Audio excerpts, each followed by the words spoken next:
And sometimes people will come to me. I'm sure you've heard this many times. People tell me all the time I should write a book. I'm like, okay, Yeah. tell me why. Yeah. Why is that? Why do people think you should write a book? Tell me about that. And, maybe it's the first time many times people tell me stories the first time they've ever told anyone. Yeah. And that's quite a moving and emotional experience for both of us often. And, Mm-hmm. but then we decide together. So how does that fit in? Where does that fit in for you? I can tell you as a professional writer where I think it fits, but my clients have to ultimately be comfortable with talking about some of these things too in writing. So yeah, uniqueness is born of experience. That's where it all comes from. Unique equals experience. What have you experienced? How have you overcome? How have you transformed? That's what people are going to want to hear about. And it doesn't matter if it's the 3,000th time a book has been written about this. Alrighty, it is time to stop hitting snooze and awaken to a life worth being. The fun and inspiring podcast that dives deep into what makes life truly fulfilling. I'm your host, Sue Willoughby, a self-proclaimed badass transformational life coach for women over 40. Join me as I explore the extraordinary journeys of ordinary people who've transformed their lives from the inside out. Tune in weekly to uncover the secrets to smashing through your perceived limits and creating a life that's not just well lived, but totally worth being. And welcome to another episode of A Life Worth Being. I'm your host, Sue Willoughby, and today I have a really inspirational guest. She is a ghost, a friendly ghost, and I'm going to let her tell you a lot more about that. My guest today is Susan Baracco. I said that right, Susan? You did. Thank you. Excellent. All right, great. She is a ghost, not a ethereal ghost, a ghost writer. And because I am a life coach that helps women over 40 transition to whatever their next phase is, I know there's a lot of wannabe writers out there. So I wanted to have Susan on the show to talk about what she does and the fascinating world of writing a book, because when we get to a certain point in life, we have so many stories that we've just been accumulating, and some of them are traumatic, some of them are happy, but they all create this fabric of our lives. So I'm just going to get right into it. Susan, welcome to A Life Worth Being, and thank you so much for being on today. Thank you. Thank you. Looking forward to having this discussion about ghosts. And you can call me Casper. It's okay. I said you were a friendly ghost, so that's ghost, good. right? That's dating us, though. That's probably not good. That's okay. Well, it is a show for people over 40, but, That's I true. think maybe even some people at 40 might not know who Casper is. Anyway, back to the show.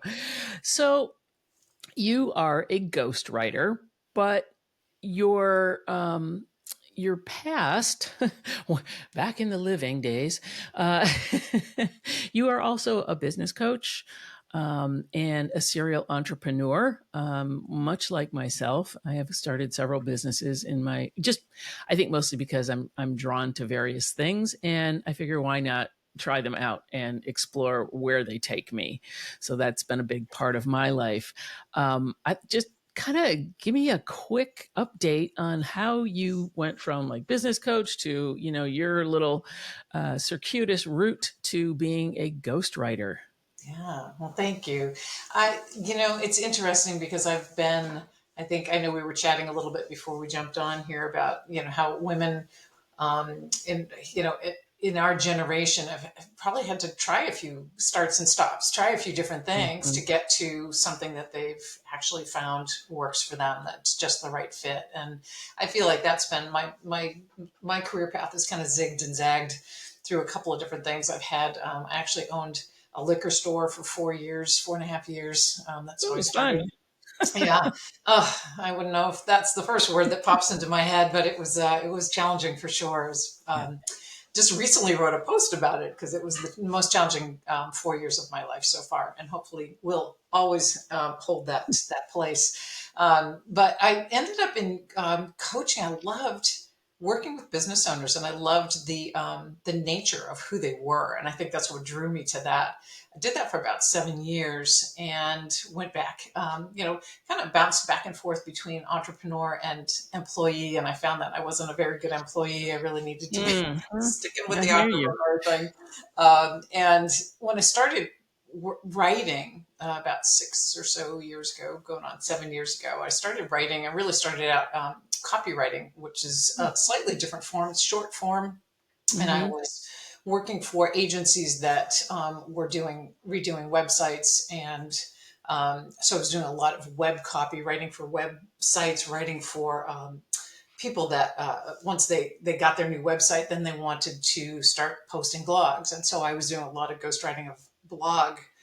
So I do their weekly blogging for them, that kind of Yeah. thing. So it was a lot of work, but I learned a great deal, and it was a really great experience for me. And I Yeah, that's pivoted kind of a short, like churn and burn kind of thing, right? quick, right? So you're spending a couple of hours writing this, doing your research, writing a short blog, and then you send it out for approval. It comes back, you post it, and you're onward. So you can do a couple usually in a day if it's a series, that kind of thing. Book writing is an uh, Yeah, entirely we'll get different to that. beast for sure. But yeah, I pivoted to book writing probably about 6 years ago, I'm Okay. thinking, somewhere around that time, and just started working with women in particular. I have a history of working with women, both in the business coaching and some of the work that I've done previous to this. And just, I connect, we click. I, like yourself, work with women who are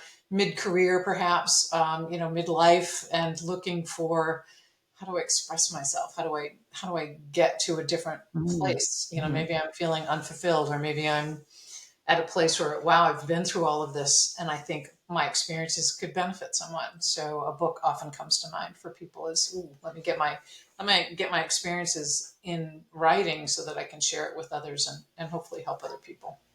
Yeah, that's awesome. Yes, all of the above. Yeah, Yeah. like we were discussing, we we do have a number of stories, and it does kind of, like I said, create that fabric of our lives.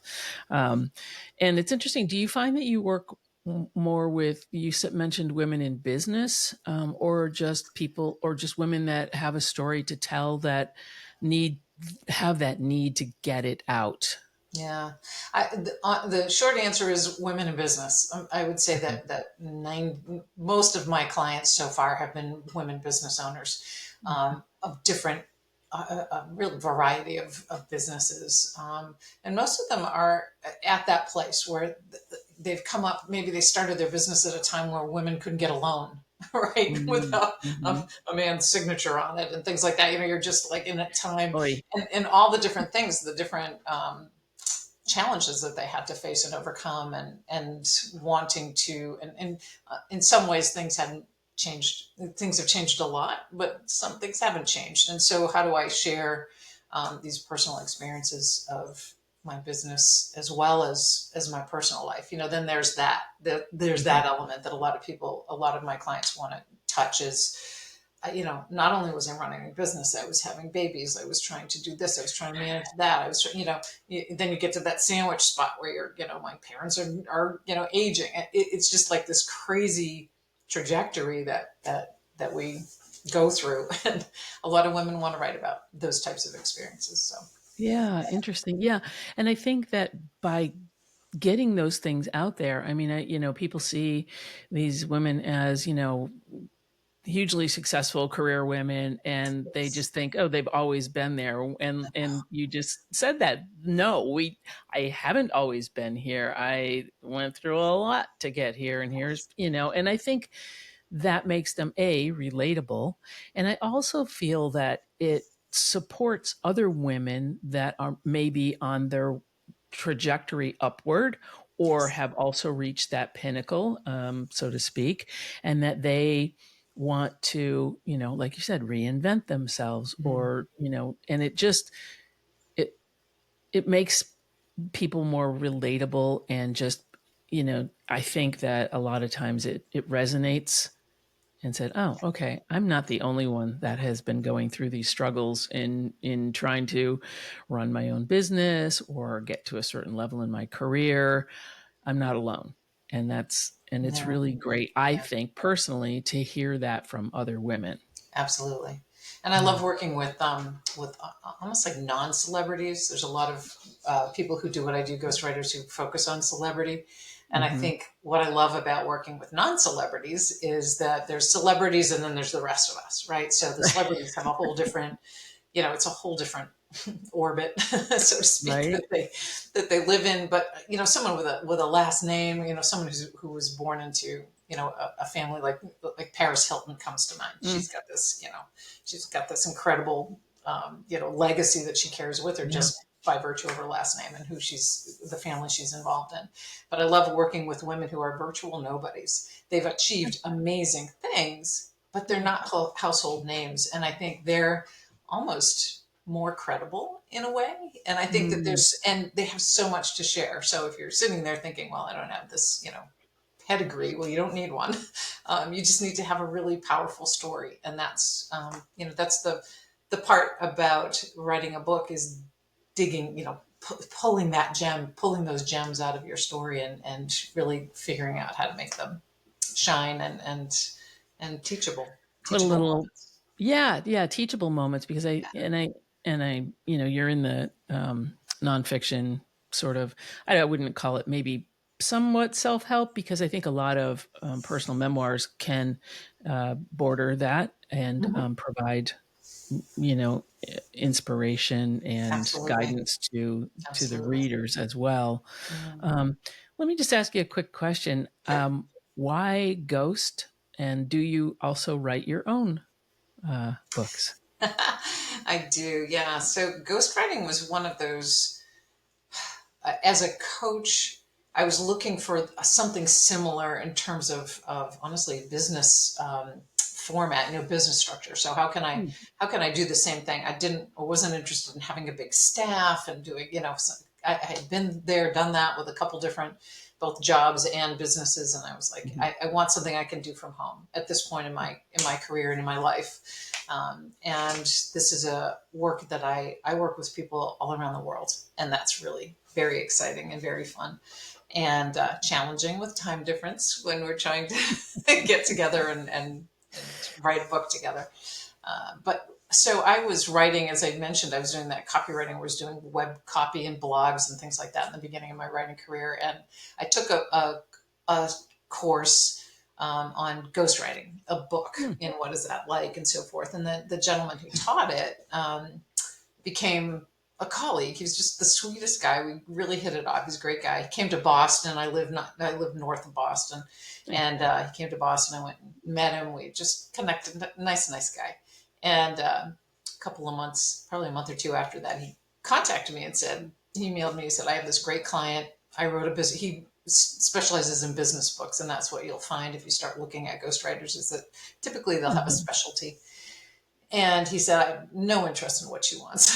So, what she wants to write next, would you talk to her? I said, I'd be happy to. And so that's Yeah. how I got my first ghostwriting project. And it was amazing. And I actually ended up writing a fiction novel for her Oh, based on her interesting. family story. So it was her Oh, cool. family, part of her family story, and I wrapped it in a fiction novel. So the core of the story was about her grandmother and her grandmother's experiences coming to America.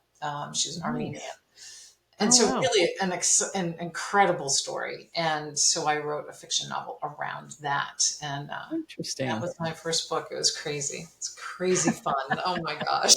And I was hooked after that. I was like, what have I been, why have I not done this in my whole life? Right. This Well, is that's really fun. amazing. I love that you just sort of, and I think that's what happens is, you explore this, explore that, and the other thing I want to tell people is that, and I tell people this all the time, and I've done this 100 times, and it sounds like you have as well. If you try something and it's like going to the clothing store and you put something on, you're like, God, it looked really great on the rack. And I'm like, man, not so much, right? Or, on that 20-year-old, it looked awesome. Yeah, Um, that. but you try something on and it either fits or it doesn't. And there's no shame in moving on and saying it's okay. Just because you try something new doesn't mean that you have to stick with it for the rest of your life. But if you find something that totally lights you up and you're like, yeah, let's do this, then great. I Yeah, think that's awesome. I Let me agree. ask- I agree. Yeah, yeah, yeah. I love that we're kind of on the same path that way, wherever that path takes us. Absolutely. And honestly, it fits well into the whole concept of book writing because Mm, I tell my clients that often is, we're going to start and we're going to go in a direction. And I've had a couple of clients change directions mid process where they're like, I don't think I want to write. I think this is a better idea. Let's try that. it So happens with coaching too. it can be a challenge, but making a change in the middle of the process, I'd rather do that than write the whole book and then sit, and then the person says, "Oh, no, that's not really what I want." Stop me sooner so that Right? we can do what really resonates. And sometimes you don't know until you start getting into it. Yeah. That's funny because I come from software and tech background as well. And we used to call it scope creep, right? Scope Where creep. you Oh write yeah. a scope of what the work is going to be, and then you put some cool features into something, and then they're like, "Oh, it does that. Well, look, can we make it do that?" And then we're like, "Oh my god!" And And then then all of a sudden you're off like, whoop, now you're on a okay. completely different project. You're like, "Okay, let's make that phase 2." So yeah, and things change, things evolve, and there's nothing wrong with that. But you do also have to rein it in, and I can see where Absolutely. that can be a Yeah. problem. But Yeah. I want to know a little bit more about what you do. And so I'm going to Okay. ask you a couple questions. What do you feel are, we're talking about people wanting to get into writing or they feel like they have a book in them. I think pretty much everybody has a book in them, whether they want to admit it or not. For What sure. are the 3 biggest myths about writing a book? Oh my gosh. Well, there's a lot of. I think the book writing industry has changed so much with the birth of self publishing. So Mm, self publishing opened up a lot of great opportunities for people, but it also created a lot of misinformation out there.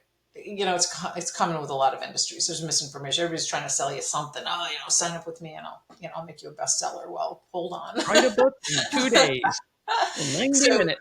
yeah, so one of the things that is always fun is when I ask a client, that's one of the first questions I ask them is, who's your audience? Who is Mm, going to want to read this book? Is we step back for a moment and think about, yeah, it's great to write a book, but who's it going to be for? And their answer is always, oh, well, everyone's going to be interested in reading this book. And yes. that's a myth. No. I would love to squash that as quickly as I possibly can with anyone out there who's listening who thinks everyone's going to want to read my book, because that is not true. And I'll give you an example. Someone might write a book that it's like, think about the Dummies series, this Yes. Yes. topic, Very what popular. dummies. Everything for dummies. Yeah. Cooking for Dummies, right? So let's say it's Cooking for Dummies. I've used this example before. An experienced chef is not going to buy, Cooking for Dummies, Cooking Right. 101. They're just, so there's certain audiences, and that's kind of an extreme example. But with memoir, which is what I spend a fair amount of time doing, and self-help kind of things, but the Dummies series is kind of a self-help. So I'm going to buy this book Mhm. and learn, teach myself photography or cooking or whatever it is. And so there's certain people you've got to understand, who do you think your book is best suited for. And it's not, unfortunately, it's not everybody. There are going to be topics that are more attractive to men versus women. They're going to be more interested. There's also crossover. There's absolutely Mhm. crossover with every title, and every book that gets written. But writing for a specific audience is what makes your book most powerful. So that would be one. All right. Good stuff. The other thing is there's a lot of misunderstanding, and a lot of people say, "Oh, I'm gonna land a publishing deal." And publishing is the other end of the scale, where we've written the book and it's been edited, and now you're looking to get it out into the world in some format. And publishing deals are very, very rare. Celebrities, I mentioned celebrities earlier in our conversation. Celebrities get publishing deals. Prince Harry's, he found a ghostwriter very easily. He got a publishing deal. He Mhm. started out with one. So, but the rest of us mere mortals get to look at other options for Speak publishing. for yourself. No kidding. But I think, people do tend to think, oh, my book is great, my story is great. I'm not saying your story is not great, but the reality of getting from, it's got to be well written, it's got to be well edited, it's got to be really well thought through, that whole audience. And there's so much planning that goes behind a book that before you even, you can start writing, absolutely, and see where it takes you. But then there's this whole element of, if we want to make it as close to being a bestseller as we can, there's a lot of work that goes into that. And so I think it's just a myth. I think it's less than 1% of the books that are submitted to agents and publishers, the major publishers, even get looked at. Well, I think it's less than 1% on an annual basis. So they're getting thousands of manuscripts Right. from people all around the world, and they're barely scratching the surface of what, there's probably some good books in there that they miss in the piles, and all the emails. I'm sure. I would Yeah. imagine they do So much.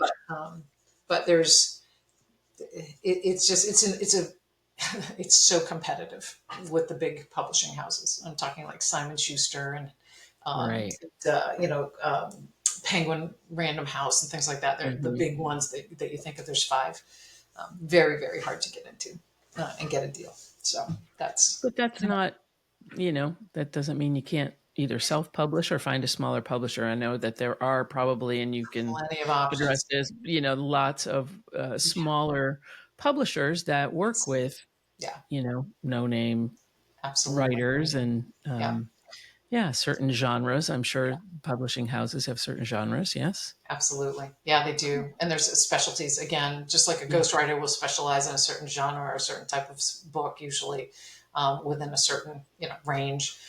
Publishers do the same thing. They're going to want to, there's different books.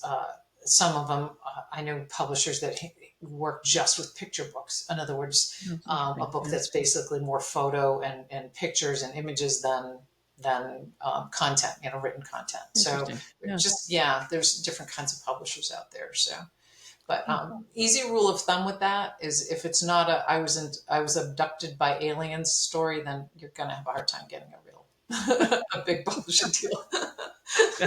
Like, I wasn't abducted by throw aliens. that in there. Yeah. I'm going to have to look at some other options.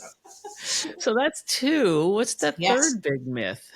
The other thing that I see, and this I think is something that is, again, we're talking about self-publishing is now just so big, and lots of people are self-publishing their books, and they think if they run their manuscript through spell check, they're good to go, and that's really not the case. And so, if you're thinking about writing a book, if you already have, it's really important to find a resource to edit it properly for you. And so the nice thing is, like, hybrid publishers, sometimes, many times, they have an editor on staff. So if you choose to work with a hybrid publisher, that editor will just take your manuscript, go through it, and clean it up. But no matter where that editing comes from, it needs to be done. So it's a myth. It's not about spelling. It goes way beyond spelling. To understanding, did you lose me? So, when I do a fair amount of editing, so I'm looking for, you're trying to explain something perhaps, and I'm totally confused as I'm reading it, and then I reread a section, and then I reread it again, and I'm still confused. Yeah. Spell check won't fix that for you. You've got to have somebody who reads it with a fresh set of eyes and says, I really don't understand what you're trying to say here, what your point is, to clean that kind of stuff up, really tighten it up and make it, just polish it and make it shine. It's worth the investment, for sure. Yeah, that's interesting. And I do think that people, do think it's a lot easier than it is. The fresh set of eyes is very, very helpful. I know, even like when I do anything, I have somebody look at it and they're like, oh, you missed this thing, or you have this. I'm like, oh, you just get so. And also, if it's your personal story, it's hard to, I've done video editing, and there's a lot of cuts that go into that as well. And it's like, you don't need that. That is not part of the story. You may have enjoyed that part of the story, but not everybody, and it breaks up the flow. Or like you said, it leaves the person being like, "Whoa, where are we now? Yes. I don't Yeah. understand." Yeah, Yeah. yeah, Yeah, that's cool. absolutely. No, I agree. I think writing your personal story is much harder. Sharing Mm. some of that is much, much harder. It's certainly not. And I see a lot of people saying, "Oh, well, I had my mother read it, or I had my best friend Awesome. read it," and it's like, and they loved it. I'm like, Yeah, really? good. That's not a surprise. That's their Or job they is to love didn't you, love it. so they're going to Right. love everything you do. And I think Yeah. editing is one of those things. I tell people, you're not hiring me to be your best friend. You're hiring me to polish what you have so that it represents you beautifully and Mhm. moves people. It does what you want it to do for the reader. Yeah, that's a really good point, I think. Mm. Yeah, don't have your friends and your mom read the book because Yeah, they're not gonna be objective. they Uh, can. They can read it and tell you you're no, wonderful because they're they gonna. can't even Wait, let me guess. They right. loved it. Yeah. Oh, shocking. Okay. Shocking, Now yes. let me have a read on that. Mhm. So fun. Like, don't hate Yeah, me, well, but you're gonna hate me by the time I'm done editing your book. So just be prepared. and I think that's an interesting point to bring up. It's not about that they're gonna hate you, but I do think that writing, especially if it's a personal memoir, self-help book that's based on your life or whatever, it's anything that you put out there that has your being as part of it, right? Puts you in an extremely vulnerable spot. Mm, So would think and I would feel personally that if you can't get through the editing process with a professional, what are you going to do when strangers read your book and rip you to shreds? yeah, and that And happens. not necessarily that everybody would, but I mean, there are a lot of critics out there, whether it be on an Instagram post or a whatever. And yeah, so you have to be able to get a little bit of a tough skin, Yeah, for and sure. be able to understand that it's creative uh, editing, right? Or I mean, constructive Constructive editing. criticism, Yeah. 100%. Yeah. Yeah, yeah, Yeah, and it's not necessary. It's you want to make this the best book you can possibly make it, and I'm here to help you do that. yeah, And I think that, yeah, yeah, absolutely. No, I agree. I sometimes work with clients before we dive into anything really serious in terms of, um, you know, working together to help a person with their book. Sometimes I'll coach them for a month. I've got a mm, client right now that I'm doing that with. She wants me to write her book, but she's so unsure. And I'm like, let's just coach together. And what we're going to do is, I want, I've asked her to start. Let's start putting your thoughts together. Let's get you organized. I show them a way to, start inventorying their stories, their ideas, everything, a way to categorize so that we can then start kind of sorting through to see what's floating to the surface, right? What's really starting mhm, to come out for you as you're doing just thinking exercise. It's not even a writing exercise. It's really more contemplation and reflection and things like that, to figure out, is this something you're ready to do? Oftentimes I have people that I've worked with who, as we started working, so tears are a part of the process, by the way. mhm. um, as a And matter of like I fact, said, it's in the heart of vulnerability. You're ripping ripping things right up. absolutely. And I sometimes joke, it's my job to make you cry. And Yeah, not because I'm a cruel human being, but because if we're not getting to the deeper, that underlying, like what's really going on, let's go a little deeper, let's go a little deeper. yeah, All my clients end up crying during the process. And that's why I love working with women, because there's a couple men I've worked with that, yes, I made them cry. and but that means that we're getting to the really good stuff. That's where exactly. that part that hurt so much when you were in the throes of it is what transformed you, most likely. Mhm. And so, you were down at you were at the bottom. You were at rock bottom, and you didn't think you could come back. You have to revisit that a little bit and Yeah. share, like, how did that feel? Like, what were you thinking at that time? Were you thinking like, my life is over. People go through these this life shattering experience, but that's what readers want to hear about. Like, wow, Yeah. I was there once too, and look at her now. Wow, she got through that. How did she get through that? Um, you have to really dig if you're going to share something that is going to be transformational for the reader. Yeah, I totally agree. And that happens in coaching as well. Um, Absolutely, absolutely. especially, I use horses as my coaching partners. And Yes. if we're So doing a group coaching event, everyone will get their turn for individual coaching while everyone else observes.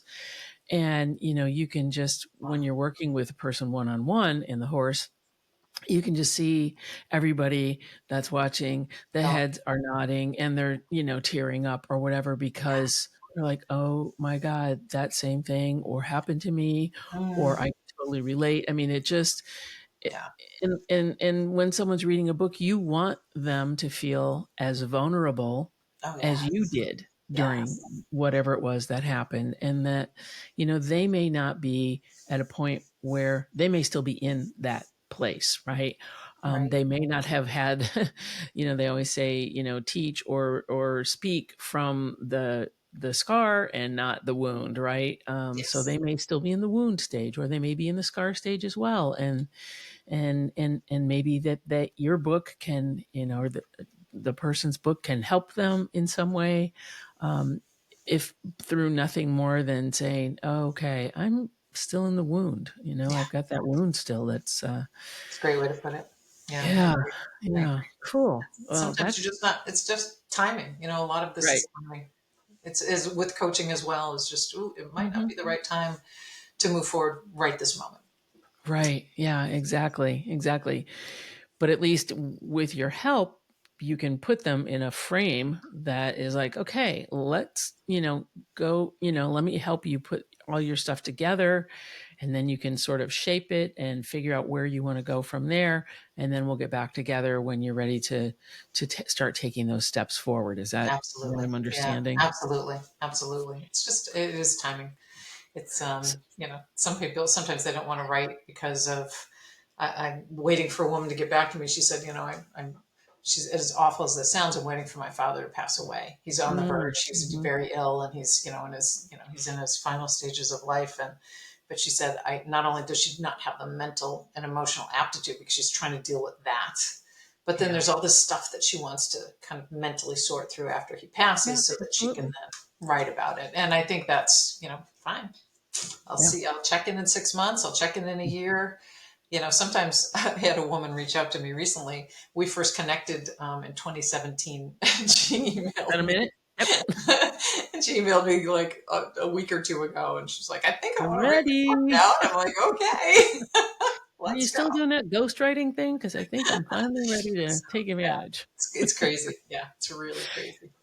So, what do you think? We've kind of been talking around this a little bit, but what do you think makes someone's book unique and readable and relatable and Mm, a best, well, for lack of a better word, bestseller yeah, in yeah. within a certain genre? Well, there's a colleague that I greatly admire who talks about must read versus bestseller. So that's an I think important I distinction to make. Is think that I've read her book. yes, Yeah. AJ Harper, Yes, I AJ. believe. Yeah, yeah, yeah. I really Yeah, like her style. And and yeah. I love her work. So Hmm. she does great things. Definitely look her up if you're interested in writing more about a professional book. She's just such a great resource. But she talks about, and I agree with that. Like, so bestseller versus Must read. must read. And so Yeah. a must read is a book that turns around and you just, oh my gosh, I read this book. You got to read it. Let me send you the link. You can borrow my book, right? You want to pass that book on to people because you know it will help. And so the things that make books unique are, we have been talking about this since we Hmm. started the call, was just, everyone has a trauma story. Mm. we all have trauma stories, and it might be Or related to multiple family. trauma stories. Yeah, exactly. It might be family related. It might be, from a parent or a sibling or something. We have trauma stories. And so what makes yours unique is your personal experience. A lot of times people will, clients will come to me and say, I'm not sure I have enough, I'm not sure my story's good enough for a book. And they start telling me about their story, and I'm like, whoa. And I start I'm typing furiously, like, wow, that's really amazing. And wow, I want to hear more about that. And what happens is it's sort of like pressing your nose up against a mirror, right? It's like, and Right. you can't see yourself. When your nose is pressed up against the mirror, Yeah. you have to step back. And so I'm on the outside looking in. And when someone starts telling me their story, I'm like, are you kidding me? Like, yes, you're writing a book. I don't care if you work with me or not, but holy cow, this is Yeah. an Get incredible going. story. I have a client right now that I just finished up with, who she's from China, and that's the Oh, reason wow. that she hired me, because English is her second language. She's Mm-hmm. ESL, and so she's just not comfortable writing. She could never write an entire book. It's just would be too laborious for her.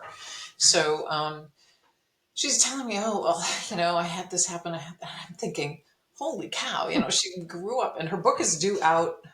It might be out by the end of the year. It's probably going to be out probably January, I think. Right now, it'll be out in publication. But it's just a fascinating book about how she grew up in China, rural, very poor, dirt floor in this like one Mm. room hut kind of thing, and hole Mm-hmm. in the backyard for her toilet and everything. And it's just like this. And now she runs this multi-million-dollar business that she started with her savings. And it's just this, and it's this. She's been in this country now 25 years. I think she came 25, Wow. 26 years ago. Mm-hmm. She's a dynamo. It just looks so. And to her, it's like, oh yeah, well, I just did this or that. I'm like, whoa, back up. What's Let's happening? run that by me again. What did you Right? do? And Yeah. oh my gosh. And so there's, it's incredible because you don't realize, because those stories live in here between your, Sure. your In your ears, head. right? They live in Yep. your mind, and you maybe worked hard to keep them small. Yeah. And over the years, maybe you've tried to, minimize their impact or something. So you think so differently. You think, no, it's going to be interested in this. And then you start telling a third person. And sometimes people will come to me. I'm sure you've heard this many times. People tell me all the time I should write a book. I'm like, okay, Yeah. tell me why. Yeah. Why is that? Why do people think you should write a book? Tell me about that. And, um, maybe it's the first time many times people tell me stories the first time they've ever told anyone. Yeah. And that's quite a moving and emotional experience for both of us often. And Mm-hmm. but then we decide together. So how does that fit in? Where does that fit in for you? I can tell you as a professional writer where I think it fits, Mm-hmm. but my clients have to ultimately be comfortable with talking about some of these things too in writing. So yeah, uniqueness is born of experience. That's where it all comes from. Yeah. Unique equals experience. What have you experienced? How have you overcome? How have you transformed? That's what people are going to want to hear about. And it doesn't matter if it's the 3,000th time a book has been written about this. It It's just doesn't different. matter. It's your story. Yeah. Yeah. I mean, That's really what makes it different. And yeah, that's yeah, so powerful. Thank you. That is amazing. Yeah. And I'm sure that for you, you said, well, I'm not here to be your friend, but I'm sure that you do get personally involved with oh, I mean, absolutely. how can you not? Because you're Oh, yes. dealing with very intimate details of people's lives and, Yeah. So this is kind of a random question, but like, when you do get so involved with, at that level with another person, and then you're done with the book, do you have to like, and actors I know go through this, where they're like in this really intense role for, a short period of time, and then they really just become that character and embody that. And then it takes them a while to kind of get out of it. Do Yeah. you find that? Yeah. Actually, I How do you find deal that with that? it takes time to get into their head, Yeah. so to speak. Mm-hmm. Um, but I get to a point where I could almost start making decisions for them, because I Mm-hmm. understand how they think and feel about things on a pretty deep level. And so, yes, like Jenny, my most recent client, she's so aggressive, but in a just this confident way. She's not Mhm. obnoxious by any means. She's actually quite humble, but she's just like, nope, she's just this decision maker, and let's move Okay. ahead. And with things, she'll look at it, she'll think about it a little bit, and let's go. She just makes decisions. And I found myself being that way, and I tend to be that way anyway. But she kind of brought that to the front for me again. Was like, Nice. oh my, she's just confident, like, nope, this is what I'm doing, this is the direction I'm heading, and let's go. And let's talk about what we need. She's just a decisive kind of person. So yes, I find that I do get kind of sucked into thinking like them in order to write in their You'd voice. have to be in a person's head and in their, like I said, literally almost embody them, I would think, to have the book be personal and have the person be like, yeah, that's my voice. And I Yeah. think, that is a real gift as a Mm, ghostwriter, to be able to be someone's personal voice yeah. and their, It takes and practice. emotional, Yeah. yeah, to Didn't be happen able in to my first express book, that. first book or two. I mean, I ended up writing a fiction novel, so wasn't Yeah. as necessary in the beginning. But as I got more into memoir, which I find I tend to do more of now, um, it's taking, I record every conversation, and Hmm. then I have it transcribed, and then I use that and I cut and paste, and that's how I start building their manuscript, is from those Okay. notes and pieces that I think, ooh, I want to capture exactly how she said that to me. And so I cut and paste, and then I Okay. reshape, and I shape things around, like, turning it into a sentence, making sure it fits in the paragraph, making sure it fits in the theme for that chapter, and what we want. It's telling, how does it fit into the overall story. So, but yeah, it's interesting to take on I that bet. mindset. Wow. We could probably go on for quite some time about this, and we may Yeah, have to do a second episode yeah, I'm happy to. talking more about, the kind of nuts and bolts of the business. But I love that this is your passion, and clearly Mm, you are very passionate about this, and it comes from a place, and I can feel this, um, a place of serving and helping people serve yeah, themselves, yeah, and get their stories out there. And you know whether it's their story or whatever it is about them, that then it will ripple, he'll have that ripple effect. So absolutely. starting with you, it ripples out through, um, this person's, you know I don't know, Experience. stratosphere or whatever. Yeah, Yeah. yeah, yeah. And helps them with that. I love this so much. I would love to be able to have people get in touch with you if this is something that is, they're just sitting here going, "Oh my God, yes, I want to write a book. I want to write a book. I want to write a book." What is, the best way to get in touch with you? And what would be the first step, if someone Sure, were interested in sure. working with you? Yeah, there's a couple of things. My website is storyarchitectforwomen.com, all one word, and I that's the best place to reach me. Or on LinkedIn. I'm a LinkedIn fanatic. That's where I spend all my time.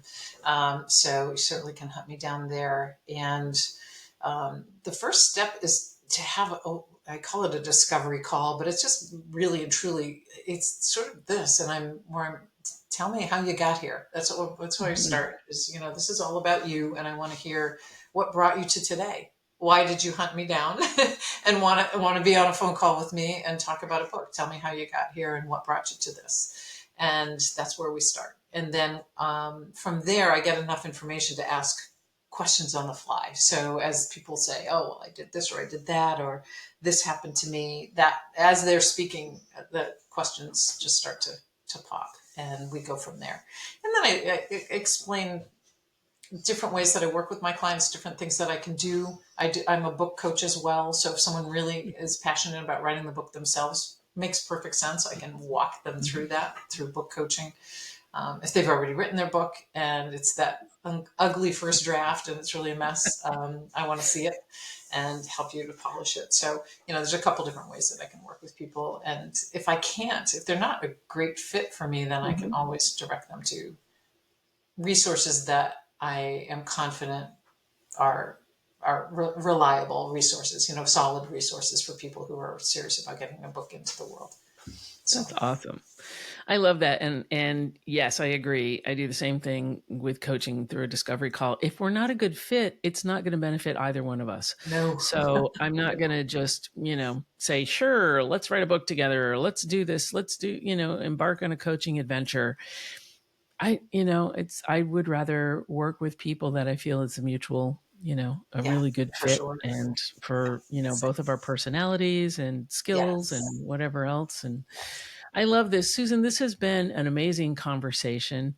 Um, I know that you're going to be getting some calls, maybe one from me. Well, we're already in touch anyway, so there's that.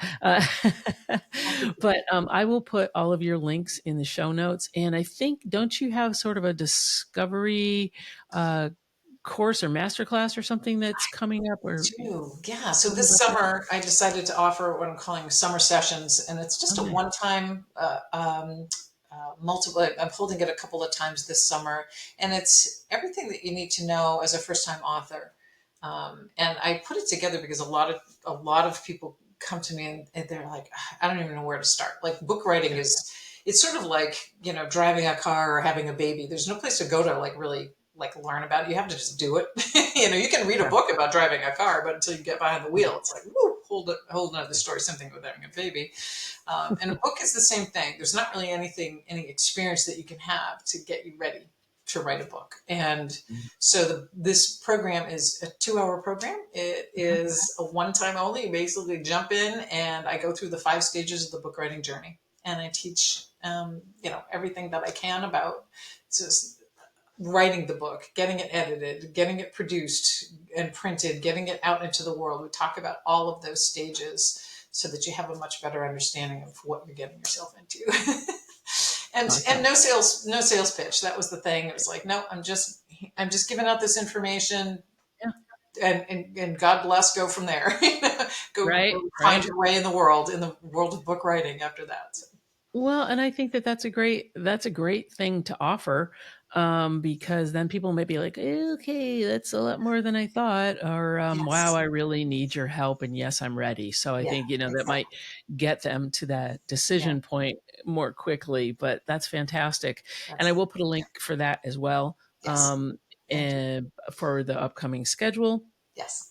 Susan, it has been an absolute pleasure having you on the show today. And if this has been an inspirational episode for you personally out there, get in touch with Susan, and also keep following the podcast. Give us a rating, give us a review, and us meaning me, myself, and I. That's my group. Uh, because we want to bring you more people like Susan that are going to be inspiring and help you on your journey to awakening a life worth being. And thank you so much, and we'll see you next week. Thanks, Susan. Thank you for listening to today's episode of A Life Worth Being. I hope you found it fun and inspiring. And to avoid a bad case of FOMO, please be sure to click that subscribe button. If you love what you heard today, please share it with a friend, and then hop on over to your favorite podcast platform and return the love with a wonderful review and 5-star rating. It would truly mean the world to me. Be sure to follow me on Instagram and on my website, links below in the show notes. I appreciate you, and I will see you next week for more fresh insights on awakening a life worth being.